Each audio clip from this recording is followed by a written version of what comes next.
Tollywood senior దర్శకుడు మెహర్ రమేష్ రీ ఎంట్రీకి సిద్ధమవుతున్నారు. అయితే ఈసారి దర్శకుడిగా కాదు, వెండి తెరపై నటుడిగా కనిపించబోతున్నారు. గతంలో సూపర్ స్టార్ మహేష్ బాబు నటించిన బాబీ సినిమాలో ఒక కీలక పాత్ర పోషించి నటుడిగా మెప్పించిన మెహర్ రమేష్ ఆ తర్వాత మెగా ఫోన్ పట్టి దర్శకుడిగా మారారు. అండ్ ప్రభాస్ హీరోగా బిల్లా, ఎన్టీఆర్ హీరోగా కంత్రి, శక్తి, వెంకీతో షాడో, షిరుతో భోళా శంకర్ వంటి భారీ చిత్రాలను తెరకెక్కించారు మెహర్. కానీ బిల్లా మినహా మిగిలిన సినిమాలన్నీ ఫ్లాప్స్ కావడంతో డైరెక్టర్గా కాస్త గ్యాప్ వచ్చింది. దాంతో ఇప్పుడు యాక్టింగ్ వైపు మళ్ళాడు మెహర్ రమేష్. చాలా కాలం తర్వాత మళ్ళీ మేకప్ వేసుకొని ఉండటం ఇండస్ట్రీలో ఆసక్తికరంగా మారింది. దర్శకుడిగా తనకంటూ ఒక ప్రత్యేక గుర్తింపు తెచ్చుకున్న మెహర్ రమేష్ రాబోయే ఒక క్రేజీ ప్రాజెక్ట్లో నటుడిగా రీ ఎంట్రీ ఇస్తున్నారు.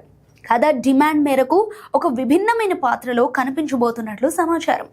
బాబీ సినిమా తర్వాత మళ్ళీ వెండి తెరపై పూర్తి స్థాయి పాత్రలో కనిపించకపోవడంతో ఈ రీ ఎంట్రీ ఎలా ఉండబోతోందనే ఆసక్తి అందరిలోనూ నెలకొంది.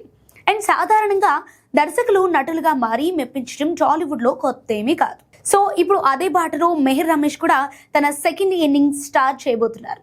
సో ఈ ప్రాజెక్టుకు సంబంధించిన మరిన్ని వివరాలు అండ్ సినిమా పేరు అండ్ ఆయన పాత్ర గురించిన అధికారిక ప్రకటన త్వరలోనే వెలువడనుంది.